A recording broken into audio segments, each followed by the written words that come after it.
Hey, my name is Tollefson. I'm the Director of Christian Education. More specifically, I oversee students and children at Lord of Life in Leawood, Kansas.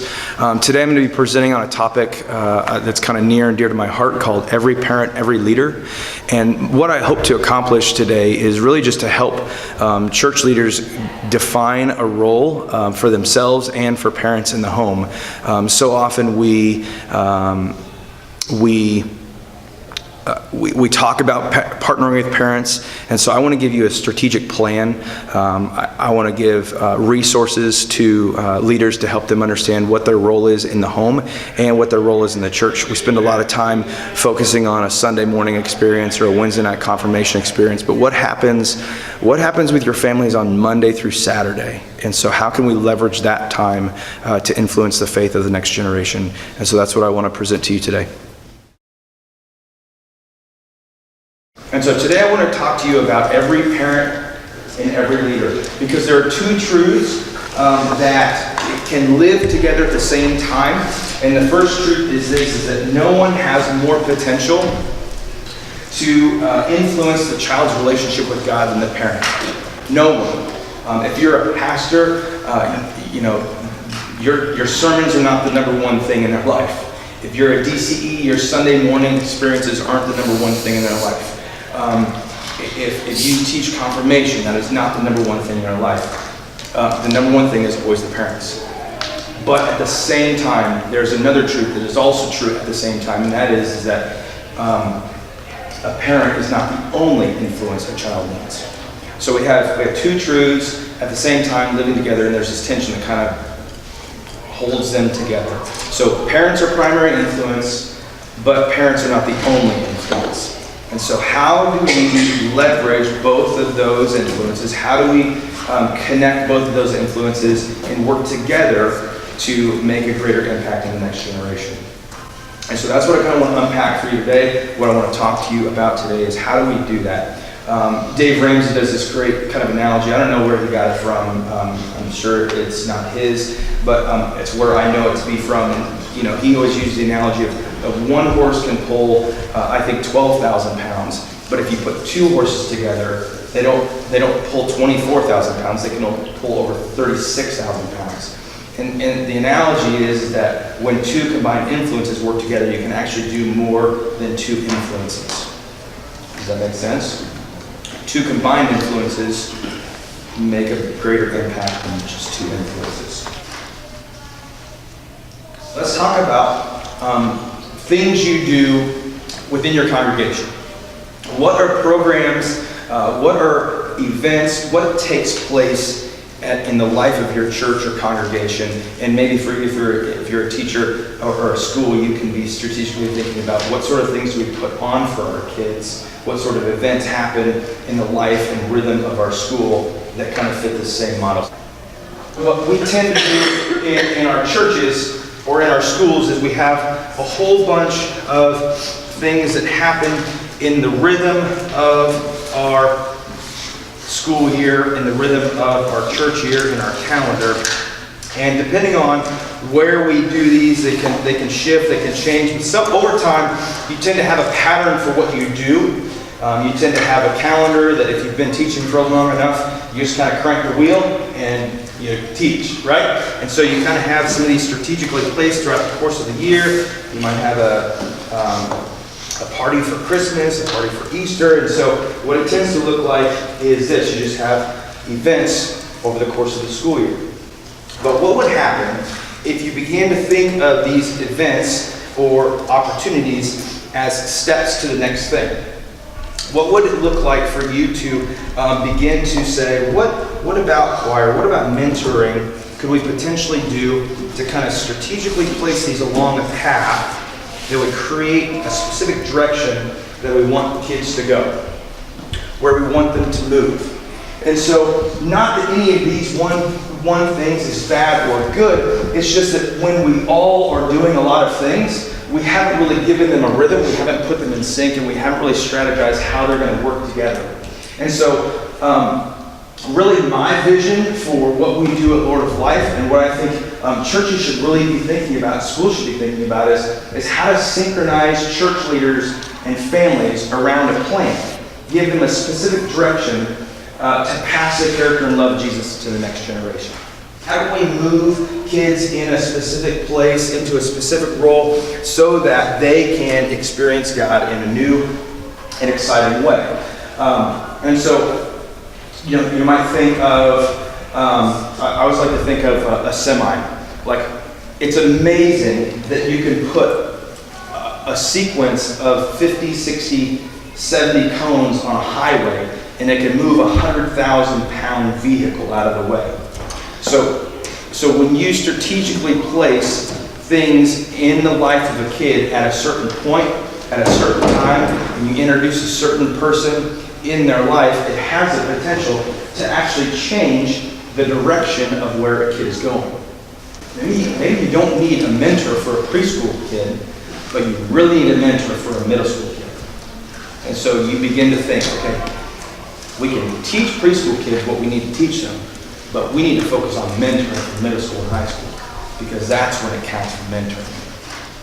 If you were to think about your role in the life of a student, you would know the two truths. One is that every parent has the number one influence, but secondly, that parents' influence is not the only influence that a child needs. And so I love that Paul, in the book of Romans, in Romans 16, in verses 3 through 16, he begins to outline those leaders who have influenced his life. And so if you get a chance to go back and, I think about my own life. Who are the people that influenced my life in my own faith? It would be teachers from middle school and high school. It would be my small group leader when I was in high school. I have a list of people in my life who have influenced my faith. And every kid who walks through our school, every kid who walks through our church is taking a name with them. They're creating a Romans 16 list, if you will. When they become an adult, they're going to look back on their childhood, on their middle school and high school years, and they're going to say, oh yeah, this person was a part of helping me my faith grow. They're creating their own Romans 16 list.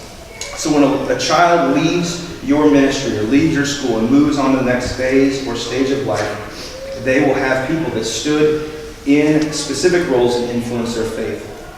I think we as a church need to be strategic about who we put in their lives and for what purpose. What we should do as church leaders is we should be influencing those who have influence. If you want a Sunday school leader, if you want a small group leader, if you want a teacher to influence the life of a kid, how are you influencing those leaders every week? So if you want leaders to influence a child every week, you should be influencing that leader every week. So what do we do to influence them? What are we doing to communicate to them? One of the things that I love to do is just sit down with leaders and talk about their role, talk about what they're doing and how they're doing it, and where they fit into the overall ministry, where they fit into the overall goal of what you're trying to accomplish as a church or school. Do your leaders have a clear picture of what your ministry looks like and where they're headed? Do they have a clear picture of what your ministry looks like and where you're headed, and how do they fit into that vision? I like to use this illustration of a baseball team. I am a huge fan of the Royals, so when the 2014-15 series was going on, I was really excited.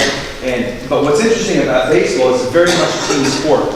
You can get to the end of a game, and if you're batting third for the Royals, you can go 5 for 5. You can have the best batting average on the team. You can put together a string of 5, 6, 10, 12 games of great hitting. And at the end of every game, your team could still lose. At the end of every game, you could go 5 for 5 and be perfect, but your team could still lose. I think we can do the same thing in our organization. We can have an amazing teacher who does an incredible job, but the overall goal of the school, the overall goal of where you're going, it might not be considered a success. So I think we need to be really clear about what does success look like. What does a win look like for your class? What does a win look like for your small group leader? What does a win look like for your Sunday school teachers? What does a win look like for your leaders? One of the things that we do is we really try to communicate what that win is. So with our small group leaders on Sunday mornings, we kind of have a non-traditional, traditional Sunday school class where we do like a large group teaching, and then we have small group leaders that lead kind of age-appropriate groups. And so every week what I try to do is communicate what the win is, so that if a teacher, a small group leader, has the worst class experience, that she has kids that don't want to do the activities, she has kids that spill glue all over the place, or she has kids that won't listen and misbehave. She has kids that want to sit in the corner and just play with toys. What is her win? Because there is a win. So what I have told her, or what I've told our leaders, is that could all happen. All those things could go terribly wrong. But if I believe that the parents are the number one influence, but they're not the only influence, then your win really isn't about the kids and their success in that classroom. Your win is about your interaction with the parent. And so what are you doing with the 1 foot of space that you have when a kid is dropped off? What are you doing with the 1 foot of space that you're with what the kid is, with what the parent is doing when they get picked up? And so they're called parent cues, and they're just a strategic piece of paper that a teacher can say, hey, here's what we tried to talk about today. Here's one thing you can do at home today to talk to your kid about this. And so giving them one specific thing. And so they could have the best classroom experience. They could have the best, every kid could sit and listen and know the Bible verse by the end of the day, and it could be great. Or it could be a train wreck. But the win is still the same thing. The win is partnering with the parent. The win is communicating to the parent, you're the number one influence, and here's one thing you can do this week. So one of the things that I just kind of want to go through a few things that might be helpful for you, and then I kind of like to get maybe some of your feedback. We send out weekly emails to all of our leaders, all of our teachers, with what the win is, what the big picture is, and how they can communicate that, how they can be successful, along with resources like blog posts, videos, TED Talks, posts, and an idea of where they're going. I don't know if your school or your church is set up for this. We have on Sunday mornings, I'm in the DC, so I oversee just a lot of volunteers. And what we try to do from 9:10 to 9:15 is a 5-minute window, is we try to get all of our leaders from preschool, middle school, high school, elementary, all of those leaders in one room at the same time and connect. We say, hey, here's what we're trying to accomplish today. Here's what we're working on today. Remember, here's your win, and here's what we're doing today, and kind of a rally for them, and we give them some food and we send them out. And so it's just an opportunity for us to, one, again, recast the vision of what the win is, and two, to kind of encourage them and say, hey, we know this is hard, we want to help you in it. Remember that it's not about today, it's about what you do today and then next week and the week after that and over time, and it's about the connection you have with the parents. So we call those coffee talks. We try to get together on a Sunday morning or throughout the week to connect with small group leaders. I'm always asking, what can I do to better serve them? What can I do to better serve them? And how are they connecting with parents? We've had to change our culture and shift our thinking, because what most Sunday school teachers do is they get their curriculum and they say, okay, I'm going to teach this to the kids. And they forget that the parents are dropping the kids off and they're picking them up and they're the number one influence in their life. And so we have to constantly remind leaders that, hey, yes, you're teaching the kids, but more importantly, you're teaching the parents. You'll have some teachers that will come to you, or you'll be like, why is this kid acting like this? Why is he or she doing this? And what most of your leaders and most of your teachers don't know is that every 5th grade boy acts like this. and that every 13-year-old every girl goes through this.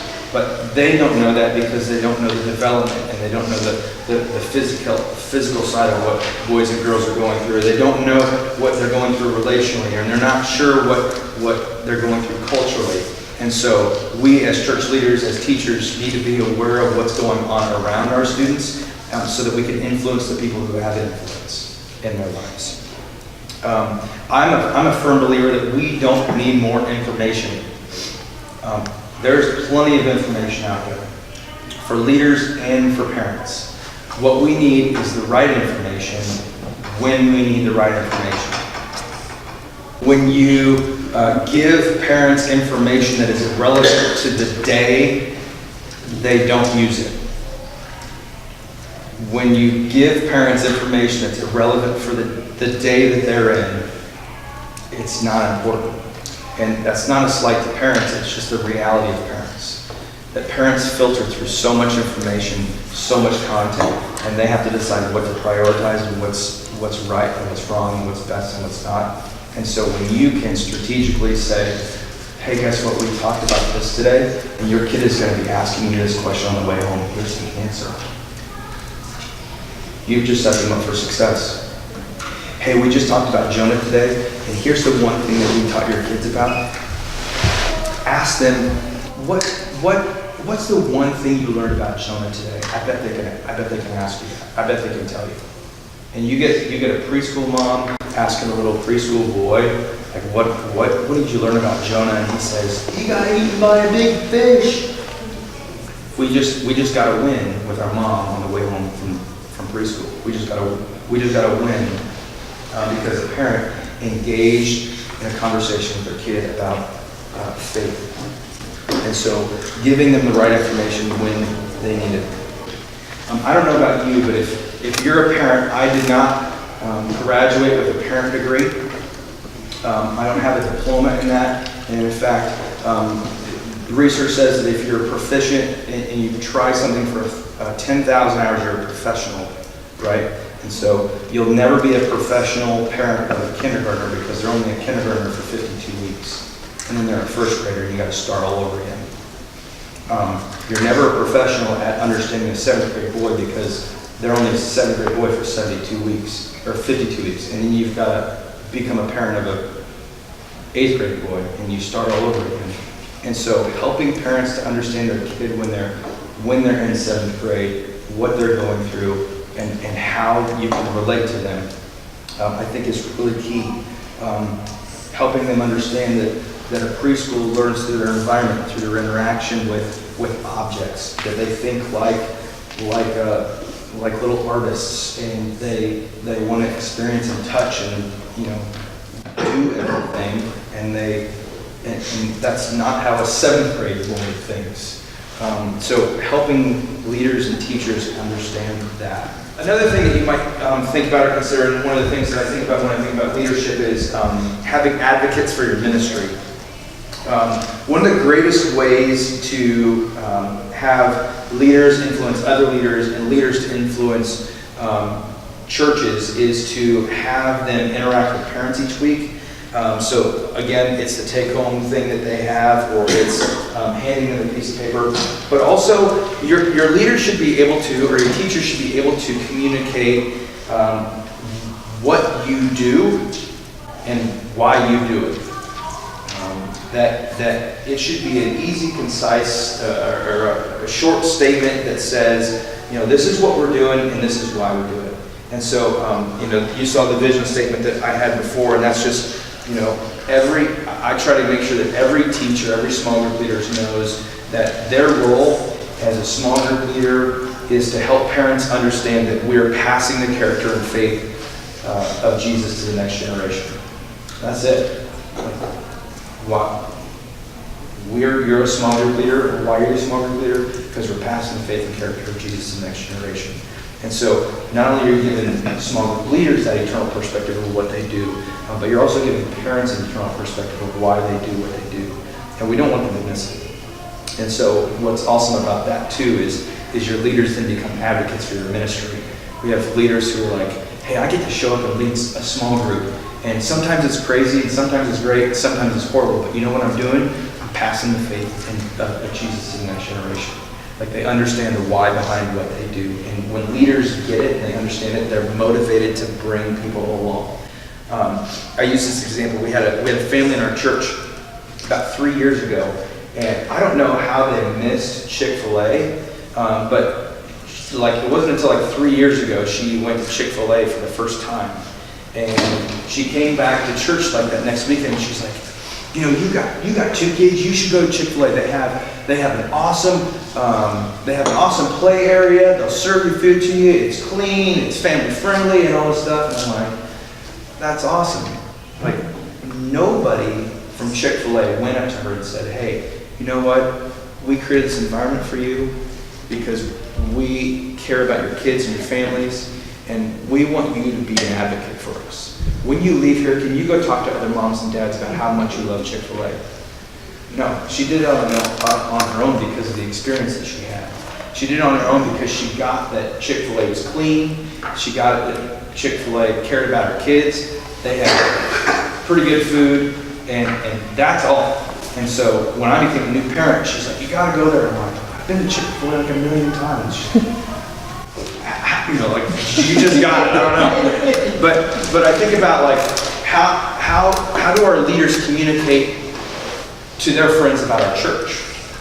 How do our leaders communicate to our friends about our school? What are they saying? What are they communicating? Do they get the vision? Are they sold out? Are they excited because they get to be a part of that? So a couple truths again. Every parent wants to be a better parent. Nobody goes home from the hospital after they had a kid and says, I can't wait to ruin this kid's life. Nobody ever says that. They want to be a better parent. Every parent wants to do the right thing for their children. And every parent has to filter through everything that they hear and see as to what is the right thing. So I think we know the statistics, but I just want to give you a couple statistics. Those people who fit into the category of grown up and being in the church. This isn't like LCMS church, this is just like being church. Those people who grew up in the church, what we're expecting and anticipating is for them to have kids and come back. But half of those people are not coming back. Half of the people that grew up in churches are not returning, and that's according to a part of research. There's another poll that says that 37%, but only 37% of people who do have kids actually will come back to their faith. They'll either reconnect or they'll be more active in their faith. So 50% are not returning. 37% are only kind of reconnecting or being more active. And so you have about 65 to 70% of your communities not engaged in the church. But here's another kind of crazy statistic from the same research from Barna. Parents, 1 out of 5 parents said that the church was actually doing something for their families. I mean, think about that. Think about all the things we do for families. And 1 out of 5 people only think that we as a church do something for families. What are we missing? What do you mean we don't do something? We have parent classes every week. Every Wednesday night we have parent classes for you. Why aren't you in our classes? We have mentoring for new families and divorced couples and newly married. And we have stuff. Why? What do you mean we don't offer anything? We have milestones and we have vacation Bible school for all the kids in the community. What do you mean we're not doing anything for families? Where's the disconnect? What's the definition of parents saying that we do something for families? As important as we think church, our classes, our messages, etc., etc., etc., as important as what we think those things are, simply based on time, parents prioritize family over all of these things. I mean, after sports, school, friends, sleep, daycare, vacations, parents have on an average of 1,000 hours to spend with their kid, and that goes drastically down once a kid turns 16. And so we program We program all of these things as if what we do matters most. That our Sunday morning class is important, that our class that we teach is the most important, and churches just by default only have 40 hours in a given year to influence kids. So if parents have over 1,000, churches have about 40.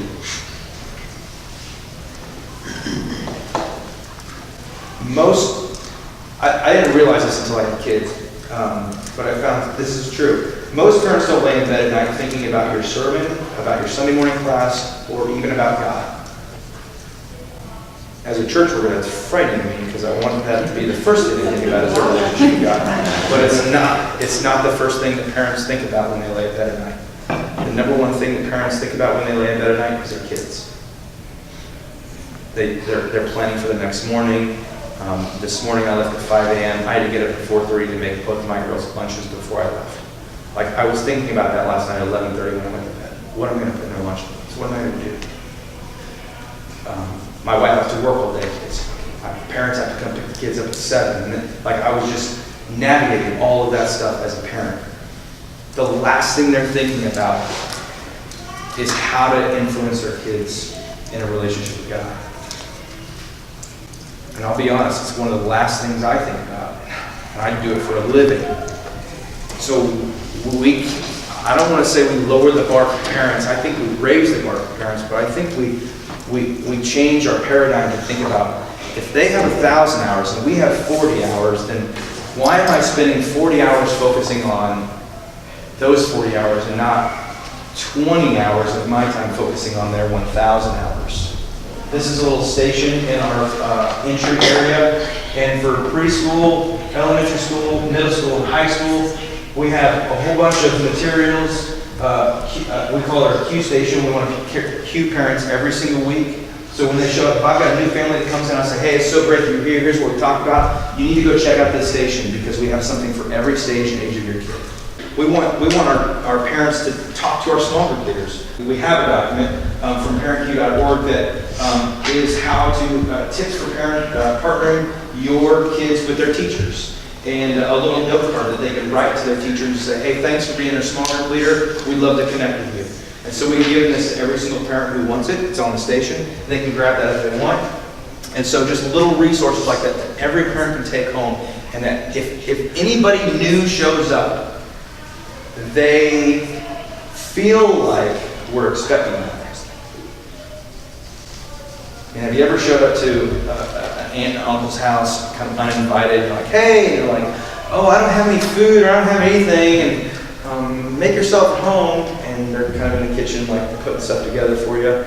But when you show up and there's a plan, there's food on the table, and it's like they were expecting you. And I think sometimes we as churches and even schools, we're not expecting new families to walk into our doors. And so if we're expecting guests, then let's plan for guests. This is what every parent is asking when they walk into your church. You'll never hear these questions, but here's what they're asking. They're saying, what's the plan for faith? What's the plan for faith? Give me a plan. What's the outline?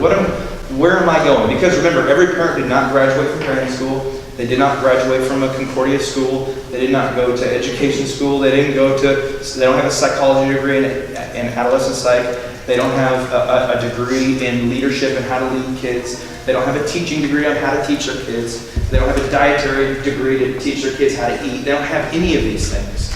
So what's the plan? What's the plan? And have we thought about it? Most parents are parenting reactively. Yet many of them desire to be proactive. They want a plan that will give them a system of support, a steady flow of relevant information, and they need a partner. You think about what parents need really bad. Parents need sleep, they need time, and they need somebody to help them. I mean, think about that. If your church, just imagine for a second, if your church sat down as a team and said, okay, every parent needs time, sleep, and a partner. Well, the sleep we can't do anything about, but time, we can do something about time. We can give parents some time back. How can we give parents time back?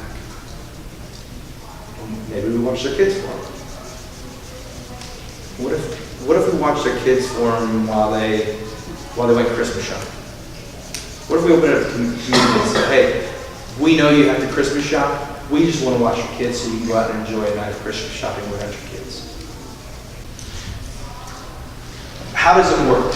How does it work? Parents just want to know, parents need to be influenced just as much as the kids do, and they desire to be engaged in the process in a way that helps them take the next best steps. Parents already feel dumb about being parents. They already feel like they're ill-equipped and they don't know what to do. So if you can empower them, you can provide them with a network of families, you can provide them with a mentor, then you have just showed them how it works. And then very practically, what can I do today? What can I do today? We've got so much information. What's one thing I can do today to be successful? We just have to give them one specific instruction for the week. Sometimes they just need to know where to start. Malcolm Gladwell, I don't know if you've read his book, The Tipping Point. In the 1960s, Yale University sent out this pamphlet of information about the flu vaccination. And they gave it to all of their students on campus. They created 3 different kind of forms of propaganda, if you will. They had a doom and gloom propaganda that they sent out that said, like, if you don't get the flu shot, here's what happens. You know, this many people die, this many people are infected. And they had, 3 scenarios. If you know, the pros and cons of getting it, the statistics about what happens when you get the flu shot and what happens when you don't get the flu shot. And they found that overall, in all of that information that they sent out to all the students, they provided a flu shot for the students, and only 8% of students came back and actually got the shot.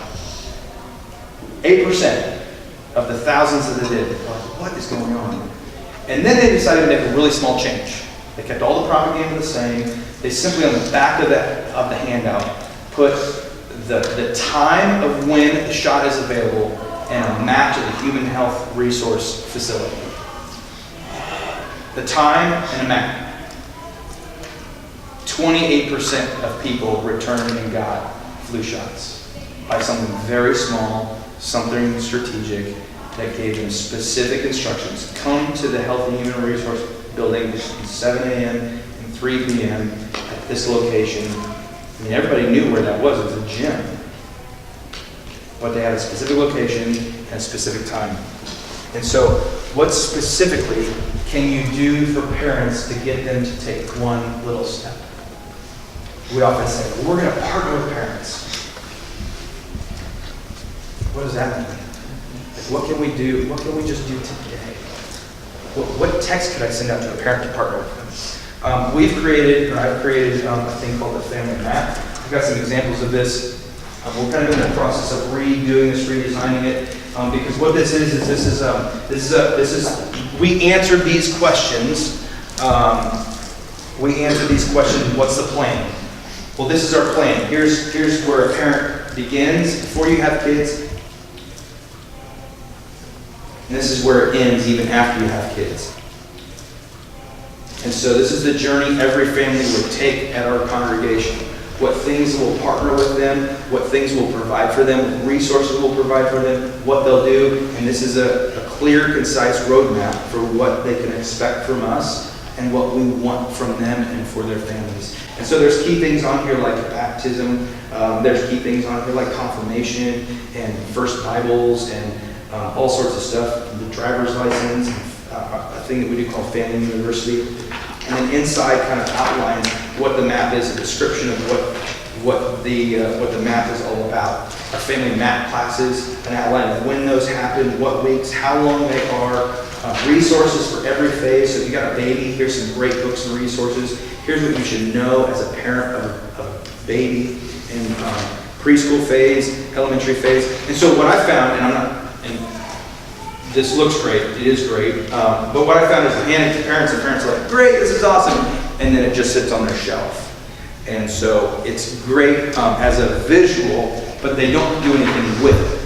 And so we're in the process now of doing, and I would love your feedback on this, if you have any great ideas, we can incorporate into that, but we want to create a field guide for parents to say, hey, you've got a baby, how can you teach your baby about God as a 2-month-old? What could you do when you're doing bath time? Could you kiss their toes and say, God made your toes? That before they're able to talk, they know the name of Jesus, because you've over time done that with them every single day or every single week. So we're looking for ideas, some creative stuff on how to make that a field guide for parents so that they can just not just take it and see it and say, oh, this is great, but they can actually do something with it, that they can do something with it today. What would it look like if you took 5 hours from your work week and invested in parents? I think that you might have a middle school dad who might start praying with his son. You could have two moms who decide to get together and start a discussion about how they're leading their kids at home.